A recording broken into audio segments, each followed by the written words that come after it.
Good morning all of you.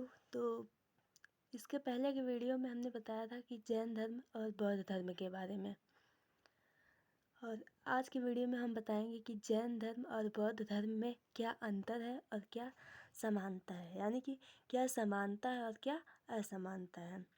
अगर आप लोग वो वीडियो ना देखे हो तो प्लीज़ उसको देख लें। चलिए देखते हैं जैन धर्म और बौद्ध धर्म के बारे में। तो सबसे पहले देखते हैं जैन धर्म और बौद्ध धर्म में क्या क्या समानताएं थी, मतलब उनमें ऐसी कौन सी चीज़ें थी जो दोनों में बराबर थी, दोनों में एक ही मानी जाती थी। तो देखते हैं बौद्ध धर्म और जैन धर्म की जो उत्पत्ति हुई थी वो कहाँ हुई थी? उत्तरी भारत में हुई थी। हमने पहले की वीडियो में बताया कि जैन धर्म और बौद्ध धर्म की उत्पत्ति कहाँ हुई थी? उत्तरी भारत में। उत्तरी भारत में, और दोनों धर्मों के प्रचारक क्षत्रिय राजकुमार थे। मान लेते हैं महात्मा बुद्ध या फिर महावीर स्वामी, ये दोनों ही कैसे थे? क्षत्रिय राजकुमार थे, ठीक है। और एक समानता ये हो गई। और दूसरा है, ये कर्म कांड में विश्वास नहीं रखते थे, यानी कि पूजा पाठ में जो भी रहता था ये विश्वास नहीं रखते थे कर्म कांड में, ठीक है। तीसरा है, बलि प्रथा के विरोधी थे, यानी कि अहिंसा जिसको बोल सकते हैं, मतलब वो हिंसा नहीं करना चाहते थे, वो अहिंसा पे ज़्यादा बल देते थे। यहाँ तक कि ऐसा माना जाता है कि जैन धर्म और बौद्ध धर्म उतना कठोर तो नहीं था, लेकिन जैन धर्म में अगर गलती से भी एक किसी प्राणी का, चींटी का गलती से भी मतलब उसे चोट लग जाती थी या फिर वो मर जाता था तो उसमें बहुत बड़ा पाप लगता था, ऐसा कहा जाता है। तो हम लेकिन बौद्ध धर्म कठोर अहिंसा पर बल देता था, लेकिन उतना ज़्यादा नहीं। अगर कंपेयर करें बौद्ध धर्म और जैन धर्म में, तो बौद्ध धर्म कम था लेकिन जैन धर्म अहिंसा पर ज़्यादा बल देता था। तो यही हम कह सकते हैं बलि प्रथा के विरोधी थे, ठीक है। वो जानवरों का, प्राणियों का मतलब बलि नहीं करना चाहते थे, वैसा नियम था। चौथा है, वर्ण व्यवस्था का विरोध, मतलब दोनों धर्म ही वर्ण व्यवस्था का विरोध करते थे, यानी कि जो जात पात का जो अंतर रहता था, कोई ऊंच है कोई नीच है, कोई मतलब कैटेगरी वाइज जो इंसान बटा रहता था उसमें वो विश्वास नहीं रखते थे, उसके विरोधी थे दोनों धर्म, ठीक है। वो सबको एक समान समझते थे।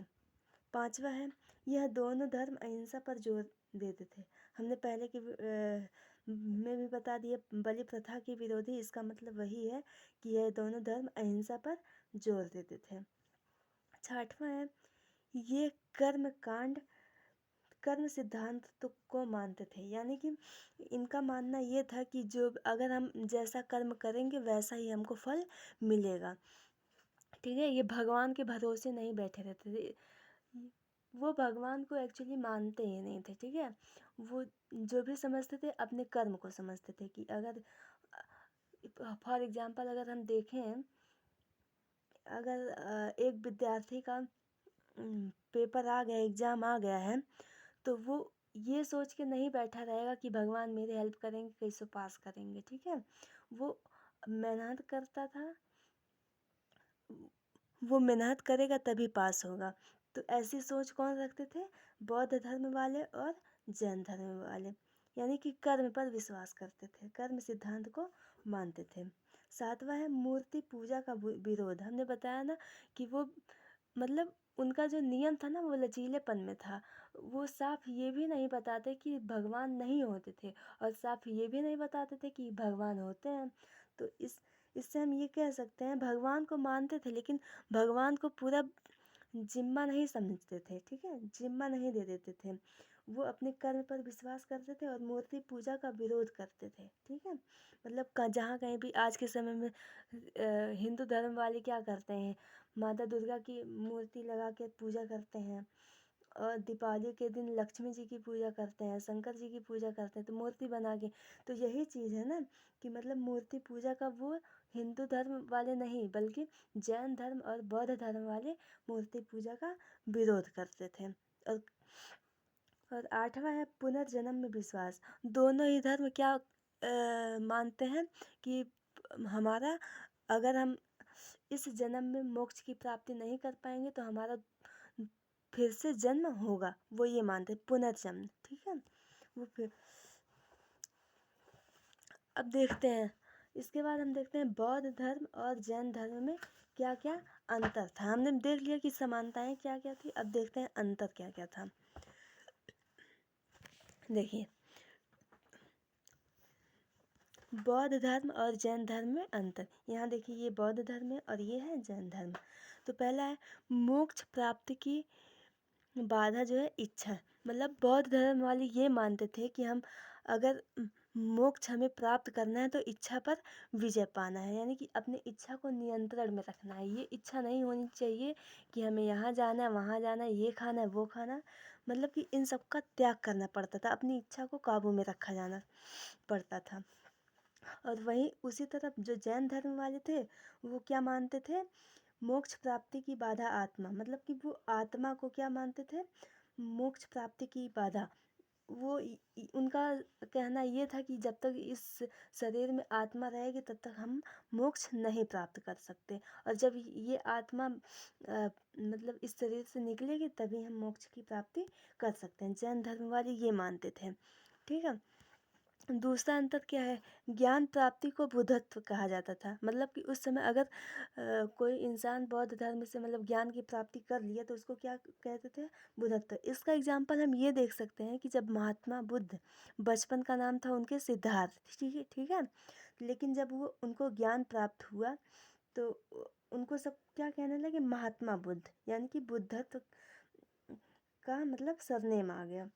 उसी तरह यहाँ ज्ञान प्राप्ति को जैन धर्म में क्या कहा जाता था, कैवल्य क्या कहा जाता था, क्या कहा जाता था, कैवल्य। वही चीज़ यहाँ है, वही चीज़ यहाँ, लेकिन उसी चीज़ को बौद्ध धर्म में बुद्धत्व कहते थे और जैन धर्म में कैवल्य कहा जाता था। तीसरा है मोक्ष प्राप्ति के लिए अष्टांगिक मार्ग।